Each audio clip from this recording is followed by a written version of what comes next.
Okay, this is our review for the next assessment.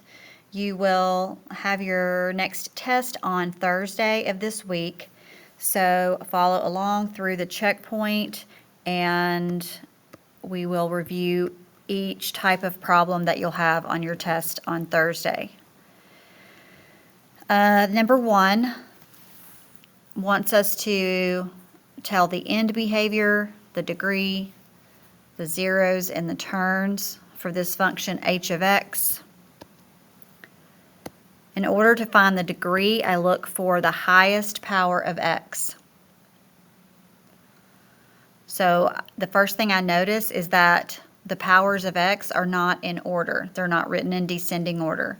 So the best thing for me to do is to locate the one term that has the highest exponent and then rearrange the entire function so that it's in descending order. So I'm going to rearrange by putting the highest power of x in front. It's really important to make sure the signs go with each term.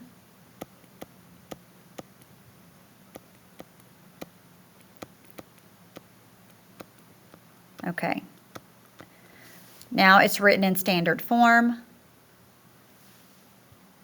So the highest power of x tells me that the degree of this function is 9. And the degree is what tells me my maximum number of zeros. The maximum number of zeros is the same as the degree. The terms are always 1 less than that. Whatever the degree is, the number of terms is 1 less. And then to tell the end behavior, I have to decide, is this function even or odd? And is it positive or negative? Since 9 is an odd number, this has an odd end behavior. And the leading coefficient is negative, so that means it's odd and negative. Odd and negative, I look at my chart, my end behavior chart, like the one that's up on the whiteboard. Odd and negative has end behavior that is up and down.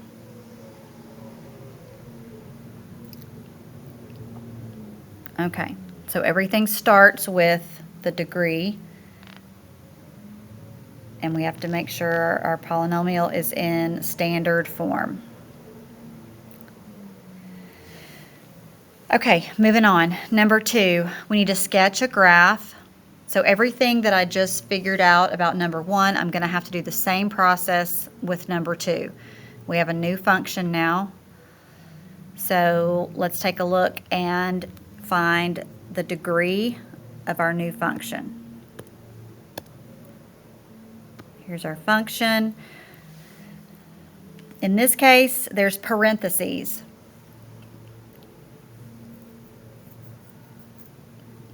So I'm not just looking for the highest power of x. When I see parentheses, that's when I need to add up all of the powers of x to get the degree. So we've got 2, here's 3, and this one has a power of 1.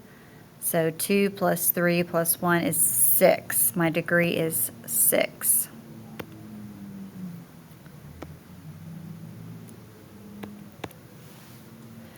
My degree is 6. 6 is an even number.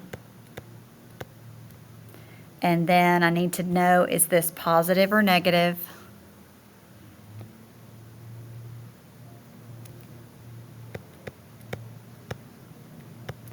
So it's even and negative. I go to my chart to decide its end behavior. And I see that it's down, down.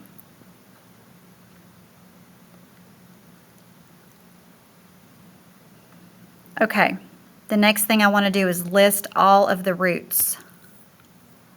So you look at each factor.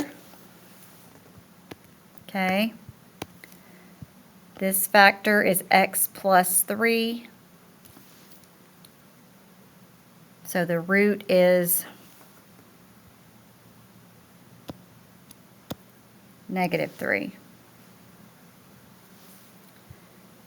This factor is x minus 2. So its root is +2. And the 3x squared that's in front, it's not inside of parentheses. We said that that is always going to be a root of 0. When it's not inside parentheses and it's just out front by itself, that means you have a root at 0. So I also have to list the behavior at each root. This is asking us, is it going to cross or bounce or wiggle? So that's why I left space in between each of the roots, because I need to decide what it's going to do at that point. Is it going to cross or bounce or wiggle? So -3 has a power of 1. And going back in my notes and looking at multiplicity, we learned that a 1 is going to cross.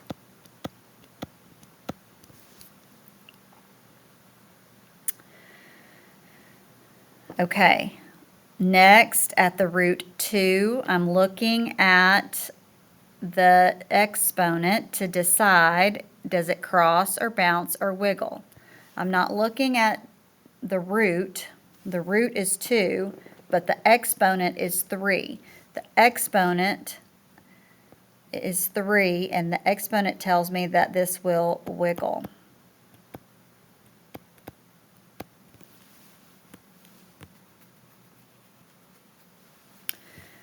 Then my last 0 comes from this factor. The x is being squared, and so that means it's going to bounce at 0.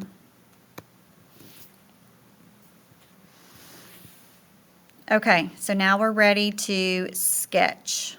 Go ahead and plot your points on each 0.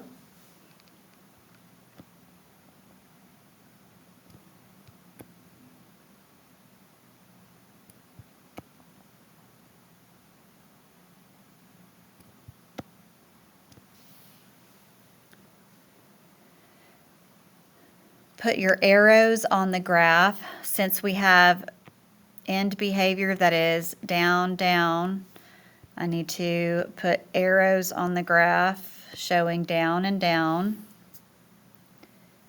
Go to the far left side and draw it in first. So at -3, I'm supposed to cross. So I'm going to adjust that just a little bit. And I'm going to cross, just go straight through. Go to the far right side at +2. I'm supposed to wiggle. So knowing that it has to be pointing down, it has to wiggle this way. Then at 0, I have a bounce, so I'm going to connect the two sides of my graph.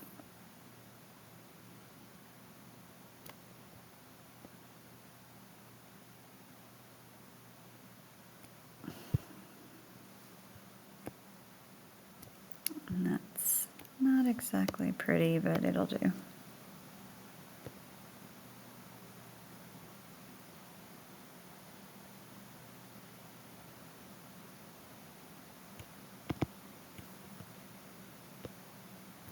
Okay.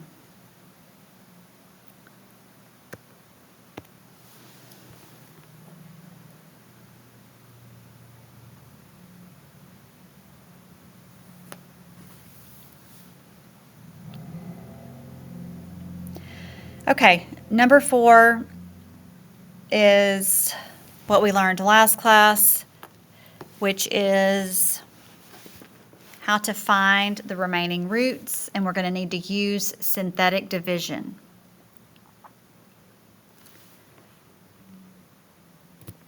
So the first step is going to be to set up my synthetic division. Remember to use only the coefficients in your polynomial. Pull the coefficients out of the polynomial. And then what we are going to divide by is the root. So x plus 1 is the factor, and I need to divide by the root. So -1 is what goes here. Bring down the first number there, and then begin your process of multiplying and adding.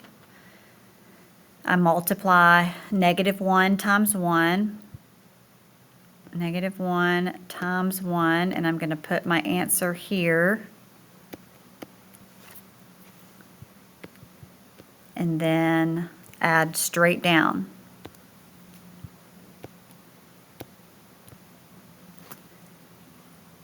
Okay, go again. -1 times -2 is +2. Add straight down.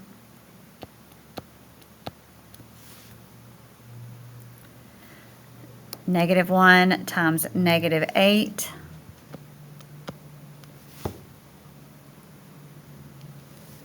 add straight down. And I should end up with 0 as the remainder. As long as I end up with 0 as a remainder, then I know I have done it correctly. I have found that, yes, x plus 1 is a factor.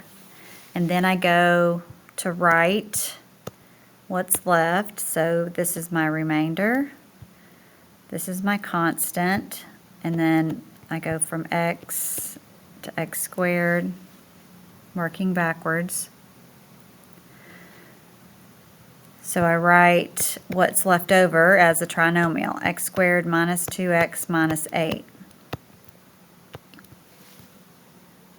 Now what I have to do is take this and factor it.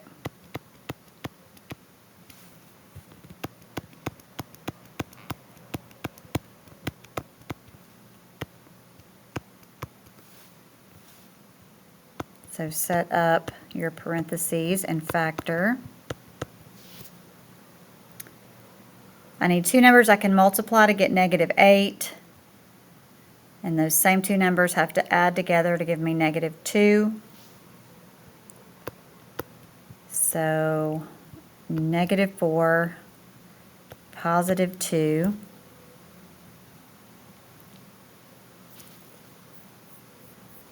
And what it gives me is the other factors of that polynomial.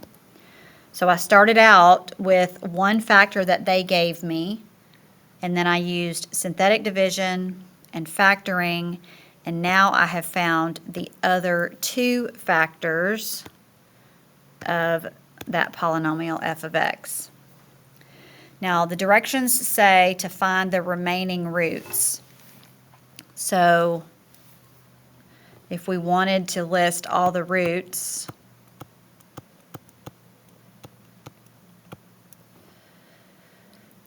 if the factor is x minus 4, then the root is +4. And the factor x plus 2, the root would be -2.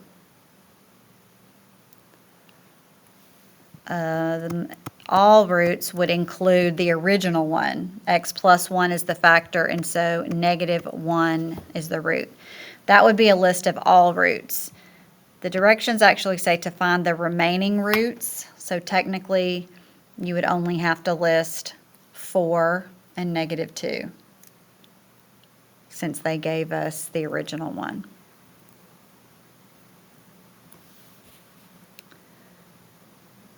Okay. Let's go ahead and move over to the last page.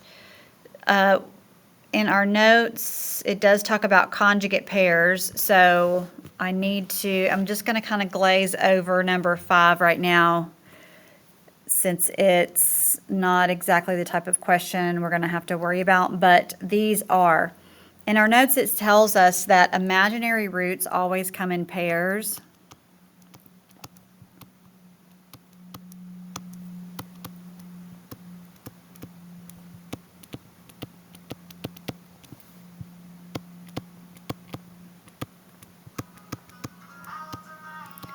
Always come in pairs. So if I have a root at 6i, then automatically I have to know that I also have a root at negative 6i.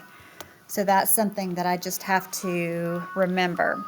And when I come to answer a question like this, what's the minimum degree? Then I just need to add up my roots and see how many roots I have in order to determine the minimum possible degree.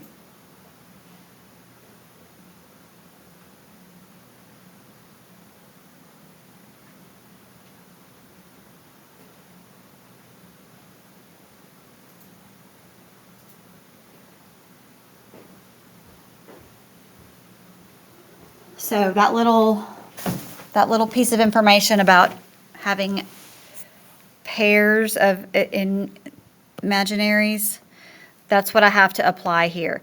I've got a root here, here's one root, here's another root, here's a third root, but I know imaginaries have to come in pairs, so I have to add this into my list of roots as well. So 1, 2, 3, 4. I have a total of 4 roots in a polynomial, so the minimum degree would have to be 4. I would have to have a polynomial of degree 4 in order to have all of those roots. So along those same lines, we can actually now write an equation. This one wants an equation for a 6th degree polynomial, and it tells me I have these roots. So there's a root at 0, that's 1. If 2i is one of the roots, then I have to know negative 2i is also going to be a root. If 7i is a root, then that means negative 7i is also a root. So here are 1, 2, 3, 4, 5, a total of 5 roots, but it wants a 6th degree polynomial.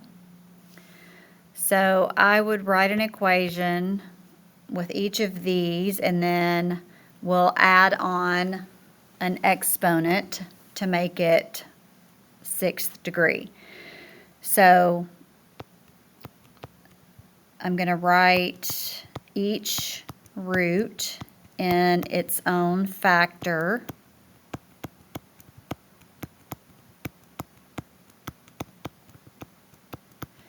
And then I have to remember how to include 0.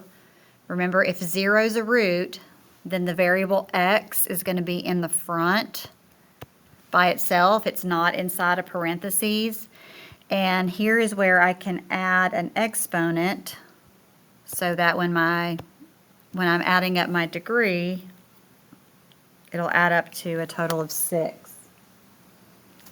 So 1, 2, 3, 4, 5, 6.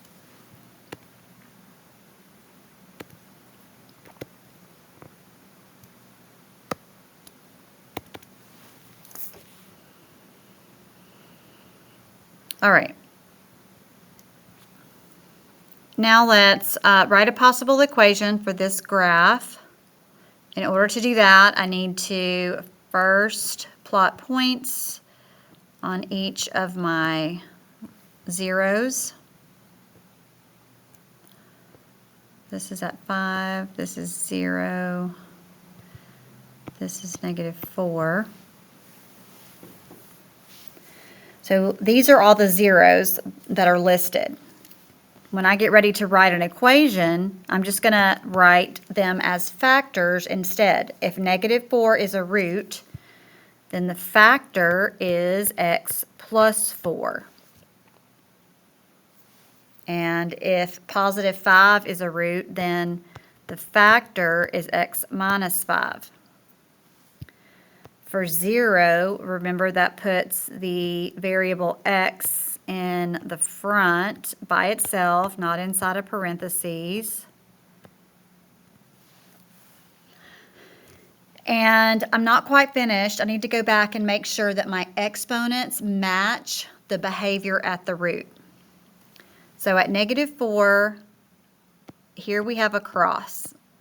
And a cross is a power of 1, so that factor should have a exponent of 1.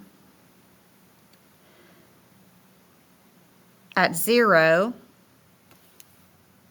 I have a bounce. 0 is a bounce, and so I know a bounce has to have an even powered exponent. So at 0, the factor that shows me 0 is going to have an exponent of 2 or some other even number.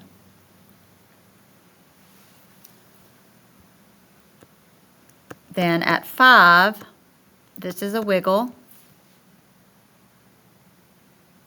So I go to the factor for 5, and I need to give it an exponent that tells me it will wiggle. We learned in our notes that a wiggle is an odd numbered exponent. So it could be 3 or anything higher that is odd. And that is our equation. Okay, so now what you're going to need to do is complete the synthetic division practice, and there's also the review, the assessment review in your packet. So it's critical that you are trying to work these problems in order to study for the assessment. If you're not working problems, then you're not studying for math. You can't look at the answer key and just read it and be studying for math. It doesn't work that way. You have to put pencil to paper and actually work the problems out all by yourself in order to figure out if you are prepared and ready to take your test on Thursday. Alrighty, I will see you soon.